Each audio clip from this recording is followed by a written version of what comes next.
அருகே இருசக்கர வாகனம் தீப்பிடித்து எரிந்த விபத்தில் வட மாநில இளைஞர் ஒருவர் படுகாயமடைந்துள்ளார்.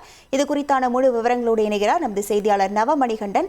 வணக்கம் நவமணிகண்டன். தற்போது அந்த வடமாநில இளைஞரின் உடல்நிலை எவ்வாறாக இருக்கிறது? இவ்விபத்துக்கான காரணமாக என்ன சொல்லப்படுகிறது? முழு விவரங்கள். கோவை மாவட்டம் சூலூர் அப்பனாக்கிம்பட்டி பகுதியில் வடமாநிலத்தை சேர்ந்த இளைஞர் இருவர் அதிவேகமாக இருசக்கர வாகனத்தில் சென்று கொண்டிருந்த போது எதிர்பாராத விதமாக சாலையோரத்தில் இருந்த மின்கம்பத்தில் மோதியுள்ளனர். இந்த விபத்தின் தாக்கத்தினால் இருசக்கர வாகனம் உடனடியாக தீப்பிடித்து எரிய தொடங்கியது. இதில் சிக்கிய இளைஞர்கள் ஒருவர் சுமார் 80% காயத்துடனும் மற்றொருவர் 60% காயத்துடன் சாலையோரத்தில் இருந்துள்ளனர்.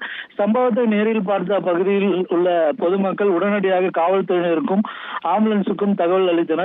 விரைந்து வந்த காவல்துறையினர் மற்றும் மருத்துவ குழுவினர் படுகாயமடைந்த இளைஞரை உடனடியாக மருத்துவமனைக்கு அனுப்பி வைத்தனர். விபத்துக்கான காரணம் குறித்து சூலூர் காவல்துறையினர் விசாரணை மேற்கொண்டு வருகின்றனர். விபத்துக்குள்ளான ஒடிசா மாநிலத்தை சேர்ந்தவர்கள் என்பதும் இங்குள்ள தனியார் உணவு தயாரிக்கும் கம்பெனியில் வேலை செய்து வருவதும் தெரிய வந்தது. அதில் ஒருவர் பேர் புத்த பானியா பாஸ்டான் என்பதும் உள்ளது. அதிகமாக இருசக்கர வாகனத்தை விபத்துக்கான காரணம் என்று முதற்கட்ட விசாரணையில் தெரிய வந்துள்ளது.